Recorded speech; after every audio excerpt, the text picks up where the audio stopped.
Good morning, students.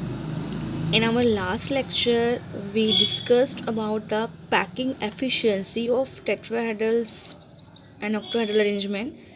In this lecture, we will discuss about the size of tetrahedral and octahedral voids. As you know, what is voids?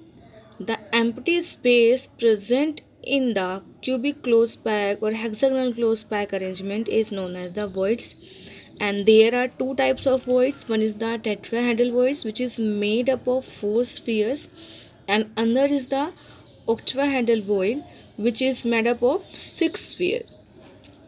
So हमें इन voids की जो है वो size calculate करना है.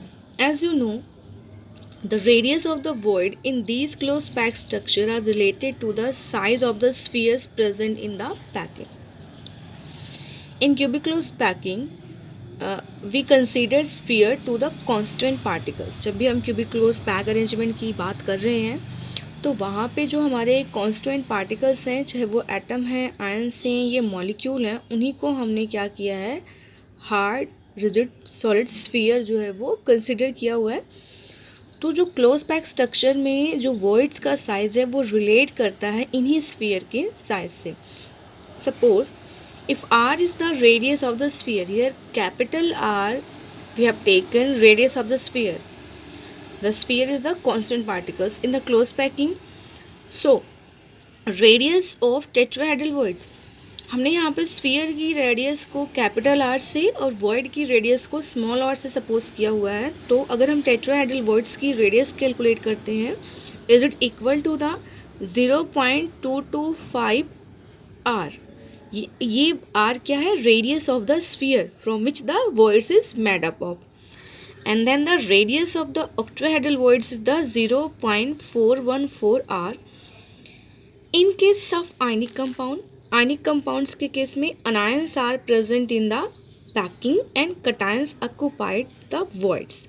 आयनिक compound के case में क्या होता है कि जो कांस्टेंट पार्टिकल्स होते हैं जिनसे आपका जो बना होता है क्रिस्टल, वो अनायंस होते हैं, और जो कटायंस होते हैं वो वॉइड्स में प्रेजेंट होते हैं. As you know, in 11th class you read about this, the size of cation is smaller than the size of parent atom and the size of anion is larger than the size of parent atom.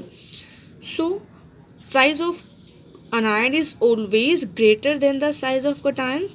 Hence small size cation occupy the voids, not the anion. So cations always present in the voids and anions make the packing. So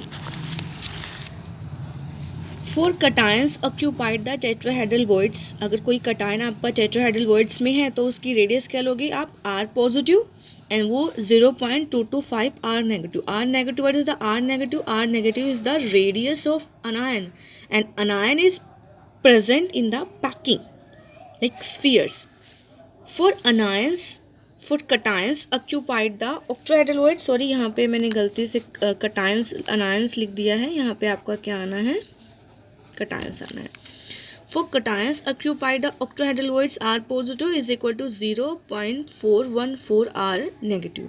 So R positive is the void radius in which cation is present, and R negative is the radius of anion which is considered as the sphere.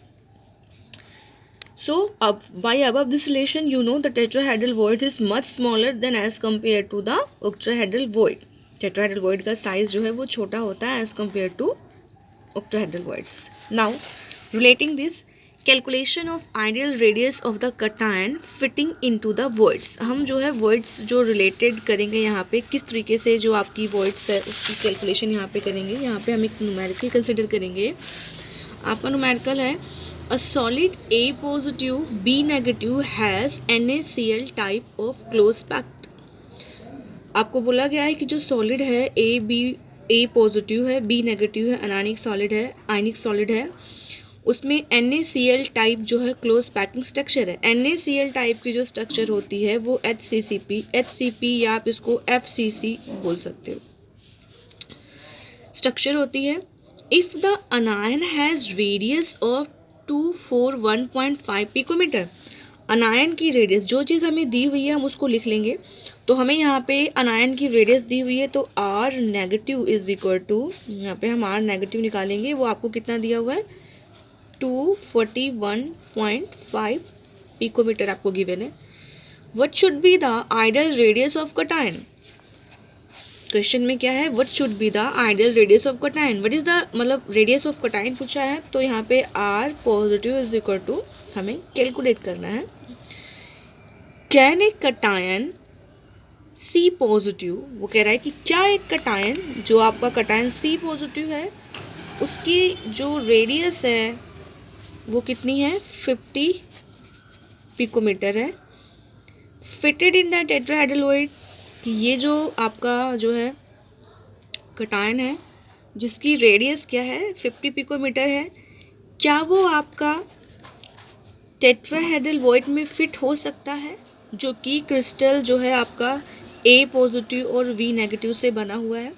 So students, आपको सबसे पहले radius of जो है वो cation निकालनी है, ये R positive. तो अगर FCC अरेंजमेंट होता है तो FCC अरेंजमेंट में जो है 6 जो है वहाँ पे आपकी जो वॉइड आती है वो क्या आती है, ऑक्ट्राहेड्रल वॉइड्स यहाँ पे प्रेजेंट होती है। इट मीन्स कि जो NaCl है जिसका स्ट्रक्चर आपको यहाँ बताया जा रहा है कि AB उसका स्ट्रक्चर ले रहा है, तो वहाँ पे जो है आयंस कहाँ पे हैं, ऑक्ट्राहेड्रल वॉइड्स में प्रेजेंट है।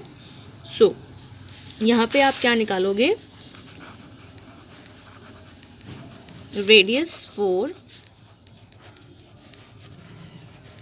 ऑक्ट्राहेड्रल वॉइड्स, और वो रेडियस किसके इक्वल है आपकी ऑक्ट्राहेड्रल वॉइड्स की, यहाँ पे आपने निकालना है RA positive is equal to 0.414 RB negative. तो यहाँ पे आप इसको 0.414 और आपको ये रेडियस कितनी दी हुई है नेगेटिव की 241.5 पिकोमीटर, तो यहाँ पे पुट करोगे 241.5 पिकोमीटर। अब इसको आप जब सॉल्व करोगे तो यहाँ पे आपका जो आंसर आ जाएगा वो कितना आ जाएगा 100 पिकोमीटर आपका आंसर आ जाएगा। इट मीन्स कि जो कटायन की रेडियस है वो क्या है 100 पिकोमीटर है। सेकेंडली आपसे दूसरा क्वेश्चन इसी में किया हुआ है कि जो कटायन है C पॉजिटिव, अगर उसकी रेडियस जो है वो 50 पिकोमीटर है तो क्या वो टेट्राहेड्रल वॉइड्स में आ जाएगा। अब हम इसी केस में हम टेट्राहेड्रल वॉइड्स भी निकाल लेते हैं। तो यहाँ पे जो है रेडियस निकालेंगे, रेडियस ऑफ टेट्राहेड्रल वॉइड। तो टेट्राहेड्रल वॉइड्स की जो रेडियस है वो निकालने के लिए आपके पास 0.225 और यहाँ पे RB नेगेटिव। जब इसको यहाँ पे सॉल्व करते हो तो 0.225 मल्टीप्लाइड बाय द ये कितना था आपका 241.5 पिकोमीटर। इसको सॉल्व करके आपका आंसर आता है 54.3 पिकोमीटर। आपकी ऑक्ट्राहेड्रल वॉइड्स की रेडियस कितनी आ गई 54.3 पिकोमीटर, और कटायन की रेडियस आपको कितनी दी हुई है 50 पिकोमीटर। यानी कि जो कटायन की रेडियस है वो ऑक्ट्राहेड्रल वॉइड्स की रेडियस से छोटी है। इट मीन्स जो है जो आपका कटायन है वो टेट्राहेड्रल रेडियस में फिट हो जाएगा, लेकिन वो एग्जैक्टली फिट नहीं रहेगा, थोड़ा सा क्या रहेगा लूज रहेगा। इन दिस वे आप ये न्यूमेरिकल जो है यहाँ पे कर सकते हो। Now next topic is number of voids filled and formula of the compound. Void के अंदर अगर कोई भी एलिमेंट प्रेजेंट है तो आप उसका फॉर्मूला कैसे कैलकुलेट करोगे। आपने पहले भी किया हुआ है कि दो तरह की वॉइड्स होती हैं, जो है tetrahedral voids and octahedral voids in a cubic pack arrangement, close pack arrangement. So अगर आपको number of octahedral voids calculate करनी है तो जो नंबर ऑफ ऑक्टाहेड्रल वॉइड्स होती है वो हमेशा इक्वल होती है number of constant particle present per unit cell. For number of octahedral voids is equal to the number of particle present in the close packing. कि जो हमारे ऑक्टाहेड्रल वॉइड्स होंगे, सपोज करो कि हमारे पास किसी चीज़ में जो नंबर ऑफ एटम है वो क्या है n है, तो n होने की वजह से जो नंबर ऑफ ऑक्टाहेड्रल वॉइड्स होंगी वो भी कितनी होंगी n ही होंगी। ऐसे ही अगर टेट्राहेड्रल वॉइड्स निकालनी होती है तो जो टेट्राहेड्रल वॉइड्स होती है वो 2 into number of octahedral voids, वो ऑक्टाहेड्रल वॉइड्स की डबल होती है। किसी भी क्यूबिक क्लोज पैकिंग में जो ऑक्टाहेड्रल वॉइड होगा वो तो जितने नंबर ऑफ एटम होते हैं उतने ही होते हैं, बट टेट्राहेड्रल जो होते हैं वो ऑक्टाहेड्रल का क्या होता है, डबल होता है। तो सपोज़ यहाँ पे मैंने आपको नीचे बताया भी है कि अगर एन स्फीयर जो है आपकी पैकिंग में प्रेजेंट है तो जो ऑक्टाहेड्रल होगी वो एन होगी और टेट्राहेड्रल आपकी कितनी हो जाएगी, 2n। फॉर एग्जाम्पल अगर आप FCC अरेंजमेंट लेते हो, FCC अरेंजमेंट आपकी फेस सेंटर्ड क्यूबिक अरेंजमेंट है। फेस सेंटर्ड क्यूबिक अरेंजमेंट में आपको पता है कि जो एटम्स होते हैं या कांस्टेंट पार्टिकल्स होते हैं वो कॉर्नर्स पे होते हैं और साथ के साथ 6 फेजेस पे होते हैं। तो उसके लिए नंबर ऑफ एटम आपको मैंने पहले कैलकुलेट करना सिखाया हुआ है और वो कितना होता है बेटे, 4 एटम्स होते हैं पर यूनिट सेल। इट मीन्स कि यहाँ पे जो टेट्राहेड्रल है वो ऑक्टाहेड्रल है वो 4 होगी और जो टेट्राहेड्रल होगी वो उसका डबल होगी, 2 × 4 यानी कि 8 वॉइड्स जो हैं वो FCC में जो है आपकी प्रेजेंट होंगी। इसी के भी यहाँ पे हम कुछ यहाँ पे न्यूमेरिकल्स करेंगे और आपको देखना है कि उसको कैसे सॉल्व करेंगे। Based this topic I will give you assignment. For example a compound is form by the element x and y। आपको यहाँ बताया जा रहा है कि एक कंपाउंड है जो 2 एलिमेंट से बना हुआ है। वो एलिमेंट्स आपके कौन से हैं, x और y हैं। Atom of the element y, यहाँ पे जो एलिमेंट y है उसको क्या बोला है इन्होंने, उसको बोला है कि ये क्या है, एक अनायन है। Make CCP cubic close pack arrangement बताता है। And those of element x, और जो यहाँ पे आपका एलिमेंट है उसको एज ए कटायन लिया हुआ है। एलिमेंट x को क्या लिया हुआ है, एज ए कटायन लिया है और कह रहा है कि occupy all the octahedral void, और वो आपका ऑक्टाहेड्रल वॉइड्स को ऑक्यूपाई करता है। What is the formula of compound, आपको कंपाउंड का फॉर्मूला निकालना है। आपको नहीं पता CCP में कितने एटम हैं, क्योंकि अगर एक जो है बोला जाता था आप कैलकुलेट तो CCP FCC के इक्वल होता है, बट फिर भी हमने निकालना है तो हम सपोज कर लेते हैं। हमें पता है कि जो आपका Y है वो एज ए अनायन है और वो CCP अरेंजमेंट बनाता है। तो हम सपोज कर लेते हैं कि जो नंबर ऑफ Y एटम्स है CCP में वो कितना है, n। तो यहाँ पे हम करेंगे